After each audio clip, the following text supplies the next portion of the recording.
I hope you enjoyed that teaser for our upcoming series on Boudica. If you liked it, consider hitting that subscribe button. Every like helps us grow and brings us closer to our goal of reaching first 50 subscribers. Now let's get into the video. We open on a dark and stormy night.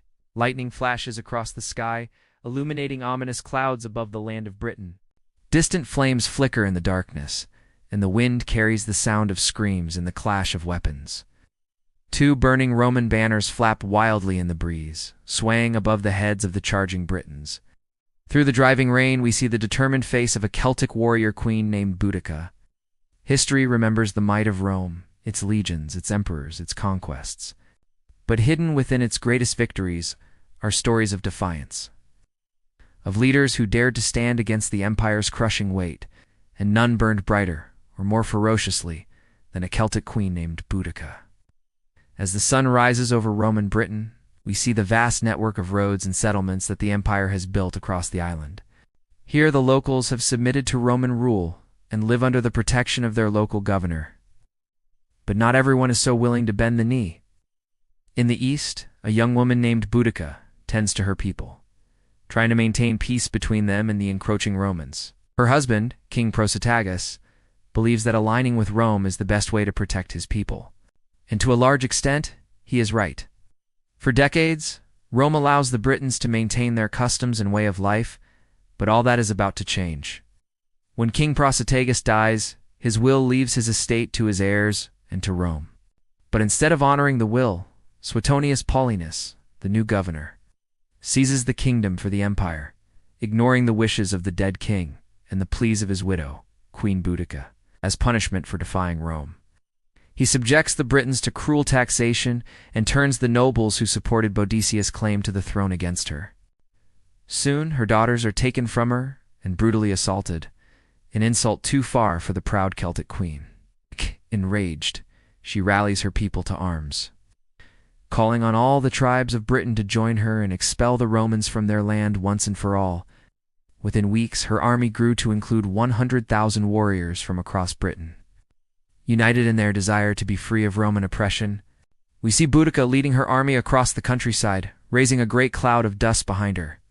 Wherever they went, smoke rose from burning villages, adding to the growing number of refugees fleeing to the cities.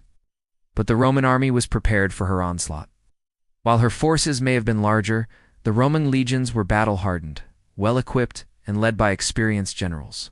We see them for the first time here, marching along the road, their standards held high, their armor gleaming in the sun.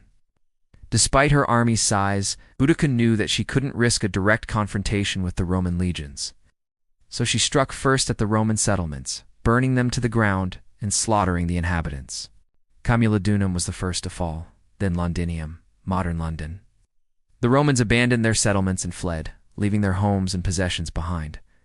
The British sacked the cities, taking what they want and burning the rest. News of the Queen's victory spreads like wildfire, and soon entire tribes are abandoning the fight against Rome, choosing instead to join her and take part in the rebellion. Her army grows to such numbers that the Romans can no longer hope to stop her. So Suetonius Paulinus, the Roman governor, marches out to meet her and end her rebellion once and for all. On the battlefield, the two armies face off. The vast Celtic horde is led by the fierce Queen Boudica astride a white horse.